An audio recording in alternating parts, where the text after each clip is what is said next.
I'm going to start with a story of my own, and it's about me, because many of my stories are indeed influenced by this place in Newfoundland, and especially the outdoor world on the southern shore where we have a country house.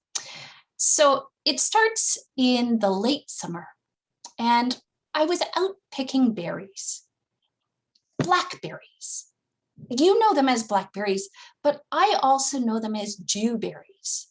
And my grandmother, she was Scottish. She called them brambles and also black lassies.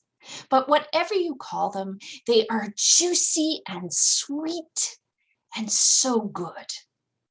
So there I was picking, the sun was on my back, the breeze in my hair, the tune of a little stream nearby, when suddenly I got the feeling I was being watched.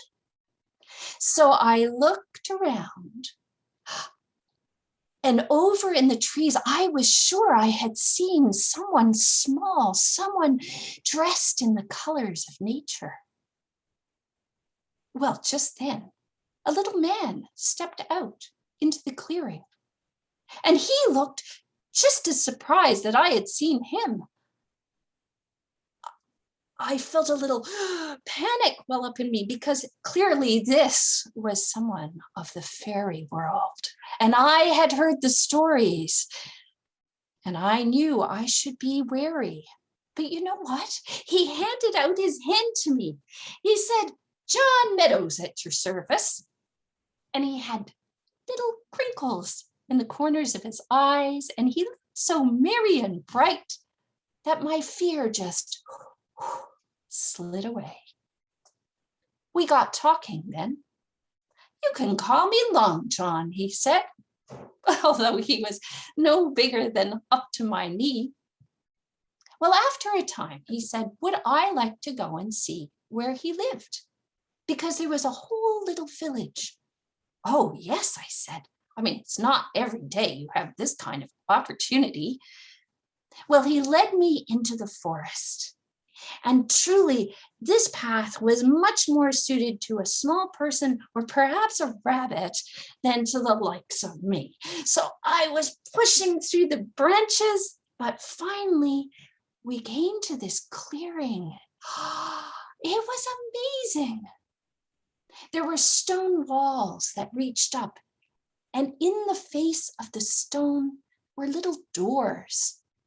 And there were all these little fairy folk. They were busily working away. There were barrels where they had collected berries of all different kinds. And I don't know if you know chanterelles, but they're these kind of mushrooms, and they're golden yellow. And they were in barrels, gleaming in the sunlight.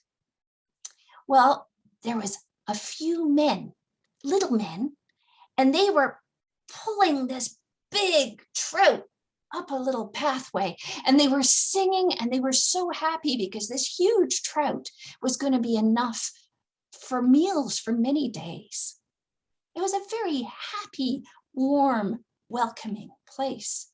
And although I was so big and foreign in their midst, they made me feel welcome. Now there was a baby, and she was crawling through the leaves and through the grasses, and above her head the daisies grew, and she was reaching up to the daisies as she went through. And just then we heard a screeching sound, and down from the sky came an osprey. Now an osprey is a kind of hawk, a fish hawk, and he is very large, a bird of prey. And he came flying down towards that baby with his talons out, and he grabbed the baby and began to fly up into the air. Everyone was speechless. This never happened. And the mother then, she began to cry out, "My baby, my baby." Well, the osprey, he settled in the top of the tree with the baby squalling and crying. "Oh, you come back with that baby," said Long John. "Don't you see? She's only a wee child. Well, you know, the thing is, that osprey, he couldn't see very well. One of his eyes, when he was little more than a chick, it had been shot at with a BB gun. And ever since that day, it was hard for him to hunt, and he was often hungry and grouchy. Well, this baby, she was now tearing at his feathers, and the feathers were flying in all directions. And he wanted little more than to bring her back. "What will you give me for her?" he said. Well, the people looked all around. "The berries," they said. "No." "The chanterelles." "No." And I thought, my ring. I had on my hand a ring, and it was very precious to me. It had belonged to my grandmother. And I took the ring off my finger and I held it out and I said, "I will give you my ring. It is the most precious thing I have." Well, he looked down at that ring that caught the light of the sun and it gleamed, and he was curious. "I cannot eat a ring, though," he said. Well, then he saw the trout. "The trout," he said, "and the ring." "You must bring the baby first," they said. And so down he came from the tree. And by now, that baby, she had him by the legs and she was gnawing on them. And the poor bird was just distraught. He deposited the baby into the mother's arms and she began to sing, "Oh, Maria Flor." And the baby started to settle down. And that osprey, he came and he took the ring from my hand and he flew up and he put it on a little twig. And then he came down and he got that big trout and he pulled it a ways a little and started to tear at it. He was so hungry. And it became quiet. And people began to breathe again. And Long John said, "I doubt very much he's going to bother us again in that way." And the osprey looked over at the baby and shook his head. Well, peace had been restored, and I suddenly realized that the light was going from the sky. More time had passed than I had realized. "I must be getting back," I said, "or my family will be wondering where I am." But I couldn't see which way to go. "I'll take you," said Long John. Well, we went back through the woods. "That was a grand thing you did back there," he said. "Giving you a ring like that, I know it was precious to you." "Yes," I said, "but I was glad to help." Now, when we got back to where my berry buckets were, I was amazed because where they were only half full before, now they were full to the brim. I thanked him, and I watched as he pushed his way back the forest. And I thought, I wonder, will I ever see him again? Now, time went by, and as the year rolled round, I must say that I began to wonder, did I dream it all? It seemed so, well, how could it really have happened, right? But the following year, I was back in that same place picking berries again. And who should come out into the clearing but John Meadows, Long John. There he stood in front of me and he said, "I've been waiting for you." He said, "I knew you'd be back. I have something to give to you." And he pulled out from his pocket my ring. "My ring," I said, "how did you get it?" "Well," he said, "the osprey gave it to me. He said I should get it back to you. He won't be needing it now." "Oh," I said, "and why is that?" He said, "Well, you see, it's like this.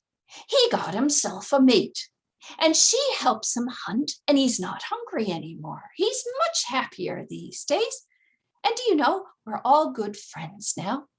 And more than that, They have a couple of chicks this year, and they're off flying and showing them the world.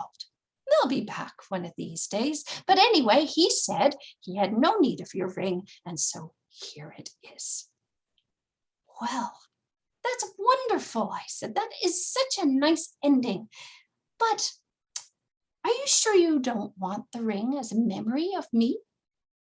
Oh, he said, I have no need of a ring as a memory for you. Sure, you're in here and in here. Well, I took my ring then, and I put it on my finger. And when I looked up, he was gone. There is a ring of hope. There is a ring of joy. There is a ring of life, and in the ring we all must play. So that's my first story.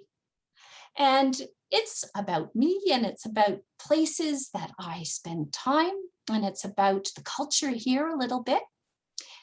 And the next story that I want to tell you is called The Fairy Tree.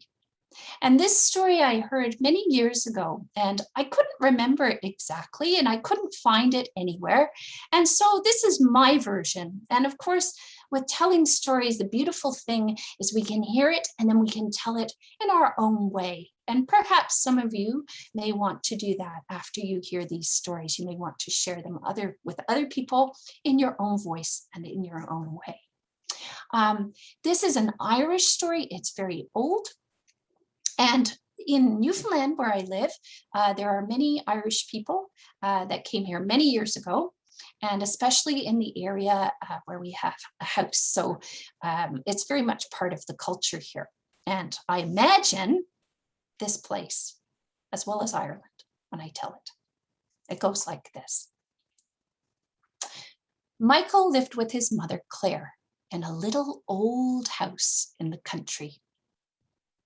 Now, it was a lovely day, and guess what? They were out picking blackberries. And they'd been picking all morning, and their fingers were stained purple and around their mouths and on the knees of their pants, and their buckets were full, and they took them back to their little house. Claire said she was going to make some jam, and it would be ready for tea time. Well, said Michael, I'm going to go exploring then. Well, said Claire, that's fine, Michael, but 3 things you must promise me. Number 1, you are not to go swimming alone at the beach. Number 2, don't climb the shale hills. And number 3, Michael, oh, Michael, you are not to go near and certainly not to touch the fairy tree. Oh, no, Ma, said Michael, for he had heard the stories of people led away, never to return. I will never touch the fairy tree. Well, where do you think Michael first went? He went to the beach. And there he was, throwing stones in the water. And then he took off his shoes and socks, and he pulled up his pant legs like you do, and he was wading out. And he got so busy looking down. He was looking for shells and crabs and treasures. And he was so busy looking down, he didn't notice a big wave until it whoosh, washed right over him. And the next thing he knew, he was swimming. Oh dear, this is just what my mother said not to do. So he pulled himself out through the water, up onto the beach, and he shook himself off just like a dog. And he was okay. So no harm done. His tummy was getting just a little bit hungry, and he was starting to think about home-baked bread with a nice slathering of jam. But in his mind, his mother had also put the idea of the fairy tree. I haven't seen that tree, not since I don't know how long. Felt like I would so much just to glimpse it again. The closest and fastest way to get to that fairy tree was to climb up the shale hills. Oh, his mother had said not to do that either. But Michael was no small child anymore. He was sure that there was no problem. He could easily climb those hills. And so off he went. He clambered on up, and down behind him slid the shale rocks cascading below. But soon he was at the top. No harm done. He looked out over the land, and it was a spectacular view. He wasn't far now from the fairy tree. Now, I am not going to stop. No, I'm not even going to go close. I'll just have a little look. So he started to jog and then to run. And he could see it. It was coming closer. There it was. And it was as amazing as he remembered. It was gnarly. And oh, look, the trunk is all covered in moss. He had forgotten that. And he was just going past when his toe caught in a root of the tree, and he tripped and fell and sprawled right at the base of the tree. His fingers reached out and they were touching the trunk. And no sooner had he fallen, there was a rumbling sound, and a huge boulder at the base of the tree moved aside, and up from underneath the tree came the small fairy folk. They were dancing, they were singing. Around and around and around they went, around Michael. I wash my head with hair in the darkness, through your hair in the light. Around and around they went. Some were beautiful, some were peculiar, big and small, old. Until Michael was so mesmerized, they picked him up onto his feet and they let him down underneath the roots of the tree. And through tunnels, he could smell the smell of the earth. It was dark. There were little lanterns all along the way. And off the tunnels, circular rooms. And into one of these rooms, they led him. And they sat him down in front of a blazing fire. It was very, very hot in the room. And there was a big pot of boiling water. And they brought this pot towards Michael. And then they began to take off his clothes. They took all his clothes off until he was as naked as the day he was born. And they began to wash him.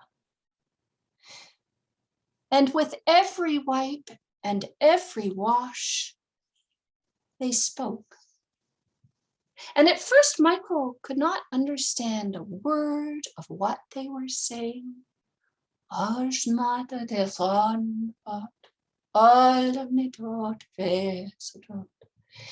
But as they washed more and more, he understood their words. With this, we wash away the world you know. We wash away your worldly cares. We wash away your home. Nothing that you have known, it will all be forgotten. You are one of us now. And then they brought a beautiful suit of colors, the nature, and put it on him. And they said, rest now.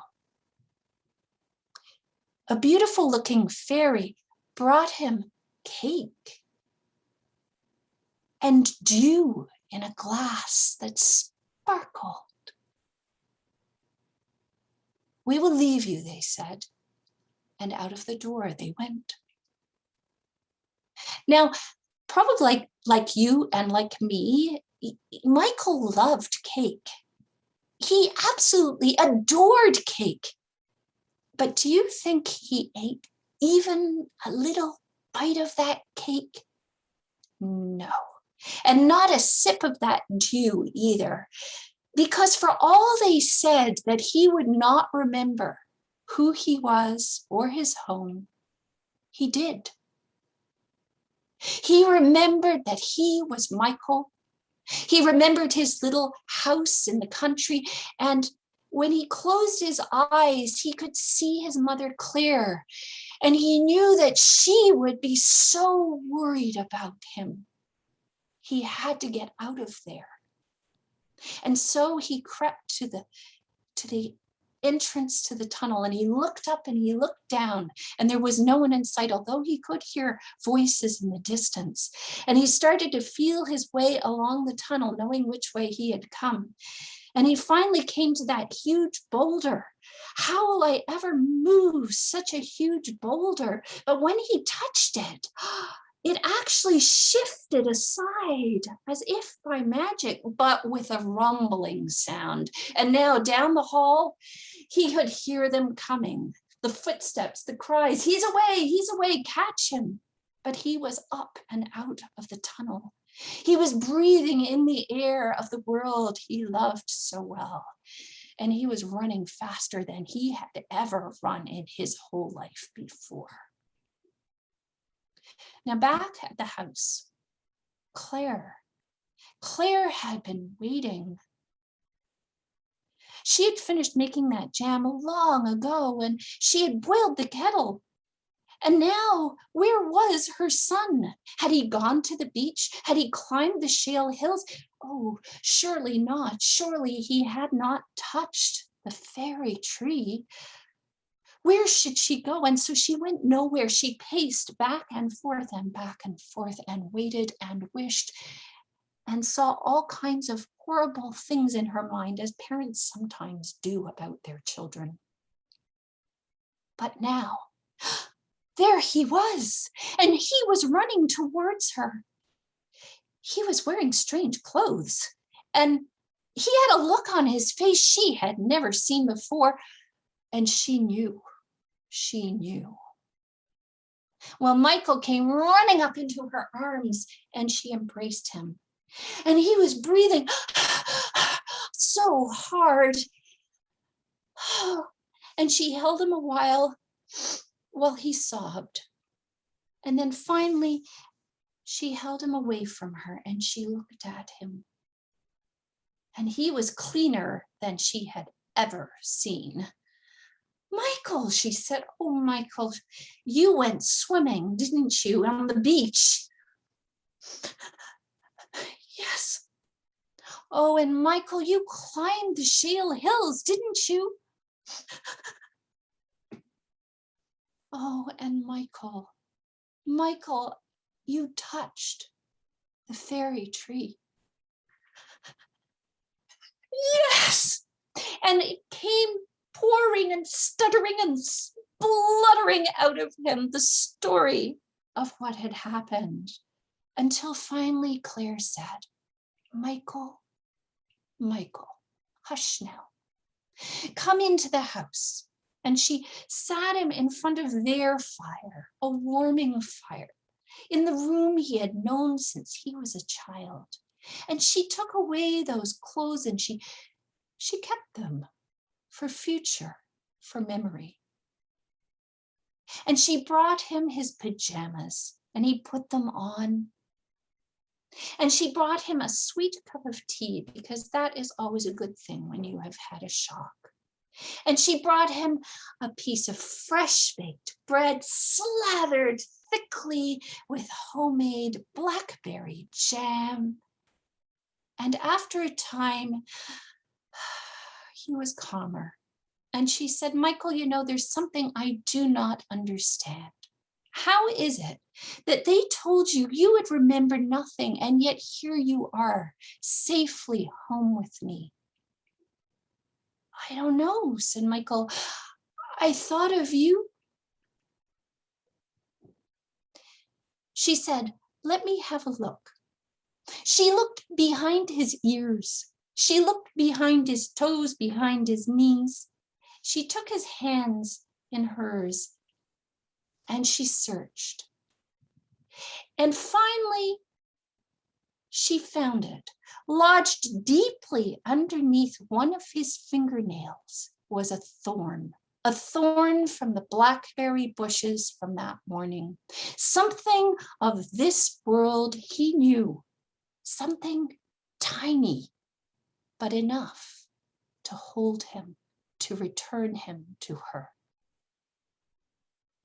And after that, they sat quietly a long while, just enjoying being there together. And that is the story of the fairy tree. Well, I only have a very few minutes left, and I have a really short story. So I'm just gonna go for it. This is one in verse, and here in Newfoundland, there's a real tradition of stories told in verse or in rhyme. They're called recitations, and it is great fun creating your own story in verse, and perhaps some of you might enjoy trying it out. And this is a brand new story for me for this occasion, actually. So here goes, and it doesn't have a title. So after, at the end, if anyone has a suggestion of a title, maybe there's some way we can make that happen. All right. There once was a boy called Jack who played on his drum, whack, whack. His mother said, "Son, I have work to be done, and this noise, noise, noise I can't hack." "Well, if that's how you feel, I'll leave home. Leave you and Dad all alone. I may never come back," said Jack. Well, out of the door went he, "'Cause a drummer is what I will be." He took a bus to the nearby sea, stowed away on a boat over the ocean did float to the land of Tra-la-lee. Now how could Jack know this was the worst place to go? For a giant was rampaging there. All the people and critters were being eaten like fritters, from the smallest flea to the biggest of bears. The air was still as Jack climbed a big hill. He stood and looked over the land. Well, imagine his horror when he saw the uproar as the giant strode over the sand. His teeth were a gnashing, fiery eyes a flashing. Fritters cried out, "Help, help!" from each hand. "Run, run!" cried a rabbit, as was his habit, and the giant turned his glare their way. He saw Jack on the hill, a boy would help fill his ravenous hunger that day. And so off over the ground he went with a bound, but stopped when he heard a curious sound. Boom, boom, whack, whack. The sound was coming from Jack and reverberating all around. Boom, boom, whack, whack. The giant was near. Ow, ow, my ears. Boom, boom, whack, whack. This sound I cannot hack. I will have to leave home, leave you all alone. I fear I will never come back. Well, the giant left in a hurry, and out with a flurry came all the people and critters. Hip, hip, hooray! Jack has saved the day. We were tired of being eaten like fritters. They made Jack the hero of the nation. They even gave him a standing ovation, and sure, he was glad to have rid them of a giant so bad, but he also felt a little bit sad because missing from the celebration were his own dear mom and dad. "I want to go home," he said to the crowd. "I want to go home," but they didn't hear him. They were being so loud. Well, Jack, he swung his drum upon his back. This noise, I just can't hack. Didn't Mom say that once? Thought Jack. On the beach was a dinghy to row, but oh, it went much too slow. A passing sailfish offered a tow, took the boat by the painter, and away they did go. With sailfish pulling, they nearly flew. Jack sat back to enjoy the view. Azure waves and a sky so blue, lapping seas, a riffling breeze. Jack breathed a sigh and felt at ease, until at last the shores he spied. He thanked his fish friend for the ride. Then quickly home Jack did trot, and found his parents most distraught. Oh, Jack, we're glad you're back. Don't you know we missed you so? We're glad you're come with your drum. And so, to finish off the tale, Jack hopes someday again to sail. As a drummer, he will tour, but do his research first before he visits any distant shore. He practices his drum each day. He's learned more softly now to play. Dum-de-diddy-diddy-dum. Rhythmically he beats his drum. But every now and then, grins Jack, I make it go. Boom, boom, whack, whack. Boom, boom, boom, whack, whack. And that's it, everybody. On that note, I will end. I hope you've enjoyed it. And thank you very much to the Storytelling Festival. And we'll all tune in for more stories from other tellers. Bye.